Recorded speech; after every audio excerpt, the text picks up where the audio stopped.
It's time for another podcast by George. Straight talk, straight from the heartland, that'll have you saying, "By George, I think he's got it." Now, here's George. Hello, hi, how are you? Welcome on into another podcast by George. Self-quarantine continues for me. I'm not getting out there. I'm going to do my part. I hope everybody does to try to keep the curve flattened and try to keep the infection rate low as possible anyway, with the coronavirus epidemic sweeping across America. And I wanted to bring our good friend, Dr. Andrew Nish, back into the podcast. It kind of reminds me when we were knee-deep in the in politics here in Iowa with the upcoming caucuses. We had Stephen W. Schmidt, the Lucan Endowed Professor of Political Science at Iowa State University, on all the time because it was the big news of the day. Well, this COVID-19 thing, it's like we could have the Dr. Nish, that is, on every day because of the news that continues to break on this thing. And we've got a new set of issues to discuss. Now, first of all, for those that don't know, Andrew D. Nish, he's the medical director serving as the John Stoddard Cancer Center medical director. He's an interventional radiologist with Iowa Radiology. And thanks again for coming on podcast by George, Doc. Thank you, George. And by the way, I'm retired from Iowa Radiology. And I also do integrative medicine. So I have a little bit of a different background. And that's the mind-body connection stuff, right? That is mind-body, nutrition, sleep, exercise, relationships. It's all about prevention. Okay, great. Well, thanks for that update on my little bio that I have here. I wanted to talk this breaking news. The President of the United States, Donald Trump, coming on yesterday looking like the cat that ate the canary. I mean, if you haven't seen this video clip, I would encourage people to go check this out. This guy's really something else. I mean, I describe him on the podcast as the pull my finger president. And if he wasn't looking like that yesterday, I mean, he just couldn't wait to let everybody know this. And he said something to the effect of, if you'd have asked me, I'd have told you. And I've been doing this for a week or so. And it was kind of a na moment. My God, it was juvenile, for the President of the United States. And it may be worse than that. And it's about this, and I can't hardly pronounce it, hydroxychloroquine. Doc, what the hell is that? Hydroxychloroquine. So it's been used to treat malaria for years. It's also used in rheumatoid arthritis to treat those patients. It has been purported by mostly the president to be a treatment for the SARS-CoV-2 virus, which causes the COVID-19 infection. But there's been studies on it, particularly in use, high doses in severely ill patients that have shown no change in outcome versus not using it. So right now, the CDC does not, and I repeat, does not recommend the use of hydroxychloroquine or azithromycin to treat COVID-19. There is absolutely no role in using hydroxychloroquine as a prophylactic measure, meaning you take it so you don't get the infection. There's zero evidence that it makes any difference. Well, our president, unfortunately, is a big conspiracy theory buff. He believes in all kinds of nutty stuff. He's a big fan of Twitter, and of course, gets most of his information, I think, from Fox News. But Fox News wasn't even talking this up. How did he get to this? Do you have any idea? I have no earthly idea. The science does not support the use of hydroxychloroquine. End of story. Yeah. And do you have any direct experience with it? Is this a commonly known or used drug even for lupus? And I mean, we don't have a lot of malaria here in the heartland, obviously. But it is actually quite a common drug. And here's one of the problems now. There's a shortage of it, so the patients who are using it for their autoimmune disease are having difficulty getting it. It's doing us no favors. The bottom line is the CDC recommends that we do not use hydroxychloroquine for severe, moderate, or mild infections, that there's no proven efficacy, and that in high doses there is a downside. And that downside is it can cause lethal cardiac arrhythmias. Unbelievable. I mean, that the President of the United States would be coming out and doing this, and there are people that are such devotees and hang on every word that he says. I mean, I've never seen anything like it. Well, my the lifetime. president seems to be averse to science. Yeah. So Yeah, absolutely. we'll leave it at that. Well, here's what I thought we were going to talk about when I first made the request here several days ago. I'm going to read this very quickly. Drug maker Moderna said Monday that its experimental coronavirus vaccine induced immune responses in some of the healthy volunteers who were vaccinated in a clinical study, and the shots were generally safe and well tolerated. Those study results, the first vaccine against the new coronavirus to enter human testing, provided a positive sign about its capabilities to provide or protect people against the new coronavirus. Okay, so when I read something like that and come across that in the news, I'm just your average dummy on the street. I think, yeah, well, okay, well, that's kind of a win-win for you guys because you might make a bunch of money on this, and if it doesn't work out, you'll still have the money and everybody will have forgotten about it. I don't know how real it is. When you look at it as a medical practitioner, where do you rate or rank this? What category does this fall into for you? So the way drugs or vaccines are developed is we test them in a small number of people. And those initial tests are to make sure that it's safe. And that's sort of called phase 1. So they test it in 45 people, a very tiny number of people. Their next phase will be to test it in a much larger population. Most phase 1 tests never really pan out. So personally, I'm not convinced that this is going to happen.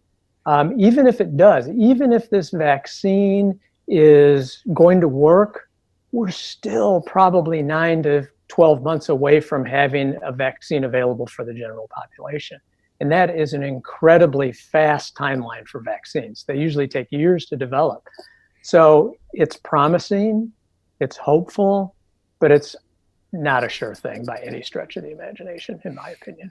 Well, I've heard some people say that we could have a vaccine in months, maybe even weeks, that Trump and the people in Washington are just going to discard or throw away the normal testing and safeguards that go along with vaccines, and they're going to put this into the general population, and it's going to be tested on us, basically. You're still saying look for a year down the road.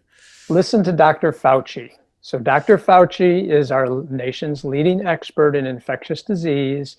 And when you listen to him, a vaccine for the general population is at a minimum 12 to 18 months away. So that's just the wrong people are messaging here. We should get the politicians out of the messaging and bring the scientists into the messaging. So, which kind of leads me to the next area, and it's something that we talked about before, and I know you're a big proponent and insistent that we need additional testing, that contact tracing is necessary. Is that still the case? Is testing, or are we catching up on that? We are not catching up on it. We need more testing. So, this is one of the problems with this particular virus. When we had the SARS virus, which affected Eastern Asia, the maximum viral load shedding was after people became symptomatic. So it was 5 to 9 days into the illness. The problem with the current coronavirus is people are shedding the virus even before they get symptoms. And they're shedding it early in the symptom complex. So they're shedding it 4 to 5 days before symptoms, and then maximal shedding is occurring as symptoms occur, and then about 3 to 5 days after. That's a big problem. So you have a lot of people walking around who, I feel fine. 4 days later, they come down with the illness, and they've shed that virus before they even knew it. And that's why testing and contact tracing is so important, particularly testing. There's a lot of studies out there. So there was a study out of Iceland, and they tested people for the coronavirus, and they found 43% of them didn't have symptoms. The WHO says that in people who tested positive who didn't have symptoms, 75% go on to have symptoms, but that still means 25% never had symptoms. So we don't really know the true asymptomatic population that's running around shedding virus. It could be anywhere from 4 to 5% up to 20 or 30%. That's a huge problem. And that's where we need better testing. We should really be testing everybody, frankly. And we also need good contact tracing. So what contact tracing is a patient becomes, or a person becomes symptomatic, we have a team of contact tracers in the public health forum, in the communities. And what they do is they take that patient and they trace their contacts back over the period when they may have been infectious. They then contact all those people and say, hey, you were exposed to coronavirus. And those people would then have to self-quarantine for 14 days or until they don't have symptoms. So contact tracing is really important, but it takes an enormous effort. It's estimated we need at least 100,000 contact tracers in this country to do it effectively. We're nowhere near that. And these are people who have to be specifically trained in contact tracing. As far as testing, we need more testing. We need to be able to test asymptomatic patients, particularly as we open up our healthcare institutions. So I was just on a conference call this morning. Well, we want to begin, screening for breast cancer and lung cancer. Well, if we're going to bring people in voluntarily to our healthcare institutions, we should really be testing these people, whether symptomatic or not. So we need more testing. We need high-level population testing. The curve that we talk about and the rates of infection, the deaths that are occurring because of the coronavirus. Now, they're lessening in the Northeast where this thing was such a horrible pandemic for so long. Whether or not we've actually reached our peak here in this part of the country is unknown, I think, at this point. Do you see, is any of this weather related? A lot of people have talked about this. The flu, they always want to have you get that in the fall, and it's most prevalent in the winter time. Do you expect this COVID-19 thing to have kind of a season like the traditional flu does? There will be a seasonality to it, but you have to remember, why is there a seasonality? And so there's 4 factors that relate to that. And the first factor is the environment. So the flu thrives in a drier, colder environment. We think coronavirus will probably also thrive in a cooler, drier environment and may not thrive as well in a more warm, humid environment. So we have weather-related factors, which may help us this summer. The other thing is we have human behavior factors. So in the summer, we are outside more. We're in a warmer, moister environment. We're in less close contact with people. We're spending less time indoors where we have air that's stagnant and doesn't circulate with fresh air. And so we see fewer infections. Come fall, in winter, we're going to be heading inside. We're going to spend more time in these closed environments. Any virus that's within the air is going to continue to recirculate, and we're going to see more illness. That's what happens with the flu. It's about our immune systems as well. Our immune systems are actually better in the spring and summer than they are in the winter and fall. We think that some of that may be vitamin D related. So adequate levels of vitamin D are important to support a healthy immune system. In the summer, when we're out in the sunshine, we make vitamin D. In our climate in the winter, we don't make as much vitamin D. We become vitamin D deficient. And that may lead to an increased risk of infection because of compromise of the immune system. Melatonin. Melatonin is a neurohormone secreted by our pineal gland. It's important for sleep initiation, but it may also be important to support our immune system. And our melatonin levels tend to be higher in the summer as well. So there's a seasonality to it based on how good our immune system is. And then the other factor is that viruses will spread more in populations that haven't already had that virus. So meaning, in the flu, we all kind of either are exposed to the flu during the fall and winter and develop an immunity to it, or we've had a vaccine. So when this comes spring and summer, a lot of us are immune to it. Then the next year, a new virus creeps up. We're not as immune to it, and we see a spike. So there's this immunity thing too, population immunity. Well, none of us have immunity to the COVID virus. So yes, we may see a dip in the summer, But I hate to tell you, I think we'll probably see a resurgence in the fall and winter, particularly if we relax all of these guidelines, social distancing, masks, etc., to the point where we begin to spread this infection even more than we are now. Yeah, when I think of the fall or the winter, I think big crowds, man. I think football games. I think hockey arenas. I think basketball games. My God, some people are wanting to open up the casinos in Vegas and all these types of things. Oh, my God. Let's just wait and see what happens this fall. And just briefly, herd immunity. Some people think, well, if this thing just goes through once, we'll all be immune to it. But that's just what you were talking about. Where you might be immune to that particular strain for that year, but just like with the regular flu, you would still need a vaccine the coming year. Is that right?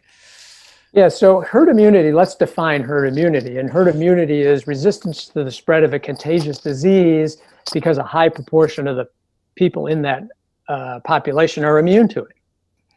So that's herd immunity.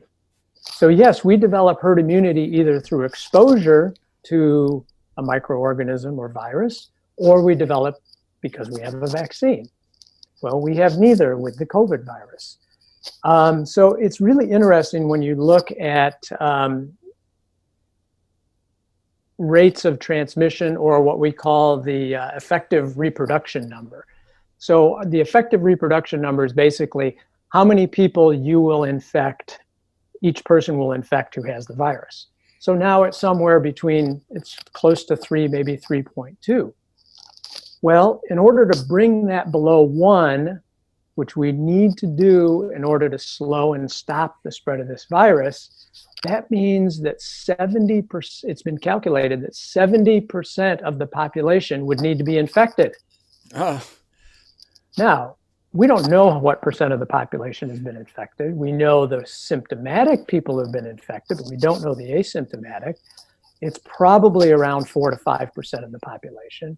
So if you think that we have to have 70% of the population infected, we're not even close. We've had over 90,000 deaths. So to infect 70% of the population, do you know how many deaths that would be given our current fatality rate? Our current fatality rate calculated is 6%. Most people think that's too high. Dr. Fauci says it's probably going to be around 1%. Other people say around 3%. But let's use 3%, for example. Let's say that the death rate is 3%. If you multiply that by the number of people needed to be infected in order to gain herd immunity, we are looking at 10 million deaths. My God. 10 million deaths. We're at 90,000 and we think that's catastrophic. So I don't think herd immunity based on exposure is probably not going to happen. We're not going to tolerate that number of deaths. But herd immunity through exposure and vaccine is another way to acquire it. We don't have a vaccine yet. So this all adds up to the fact that we don't have adequate testing, we don't have adequate contact tracing, we don't have an adequate treatment, we don't have a vaccine. We cannot loosen the rules to the point of, quote, normalcy. We're months and months, maybe a year or more away from that. Wow, that's an important point to be made.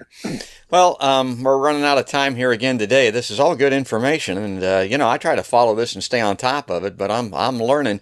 I wanted to go out with some just very what I call these quick hitters. I shared with you a graphic. I'm going to put that up on the screen with these with wearing a mask.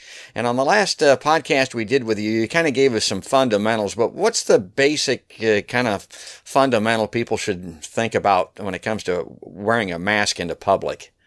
Yeah, so the CDC has recommended masks, and let me tell you why. We all think that masks are to protect ourselves from getting the virus, but really the best thing masks do is they decrease the transmission of the virus from someone who already has the disease. But the combination of the two probably work best. There's controversy about mask wearing. There's some people who think that it does absolutely no good. The majority of scientists, particularly epidemiologists, when you study countries that utilize masks early, their infection rate was lower.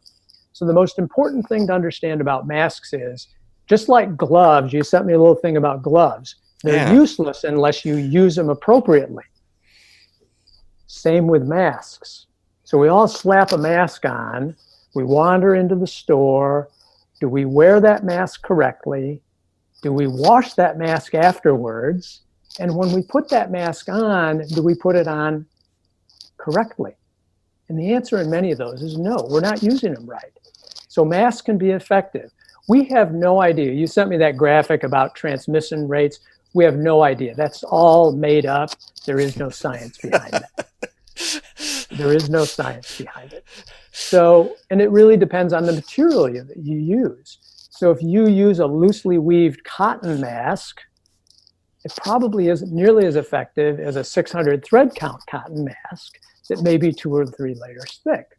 So the devil's in the details on masks. If you are going to, let me talk about putting on a mask. When you put on a mask, you handle the strings, the straps, and you put those over your ears. Do not touch the mask, because when you do, you could possibly contaminate that mask, or you could get contaminants from the mask onto your hands. So don't touch the mask. The mask must cover your nose all the way up to the upper bridge of your nose and your entire mouth down to your chin. I see people walking around with the mask under their nose. It's like wearing underwear under your genitals. I mean, it just doesn't work. So you have to wear it properly. But here's the other thing. There was a study out of South Korea that was published the first part of April in the Annals of Internal Medicine. And what they found is when they swabbed the inside and the outside of the outside of the mask actually contained more viral particles than the inside. So that means when you've worn that mask once and you get back from the store, it should be laundered. Not rinsed in hot water, laundered with soap and detergent to get rid of the whatever contaminants are on there. So the key for putting on a mask is wash your hands before you put the mask on. Put the mask on without touching the mask itself, using the little strings. After you've used the mask in public, put it in the wash machine with soap and water and wash it. And the mask does not substitute for social distancing. It's only designed to cut down on the transmission of the viral particles. So masks are best worn by people who have symptoms, but I would encourage people who don't have symptoms to wear them as well, because who knows, maybe you're asymptomatic and you're spreading the virus, but even if you aren't, it gives you a small degree, we think, protection from acquiring the virus. Well, there you go. There's your fundamentals. That was worth the podcast just there, because, again, that's a learning experience for me, and I know a lot of folks weren't aware of that. I mean, number one, social distancing, self-quarantine if you can. Number two, if you got to go out, use a mask. And number three, use it properly, or it's not going to do wash your hands. Yeah. Wash your hands before you put it on. Wash your hands when you get home after taking it off. And put that mask in the washer before you use it again. Oh, great.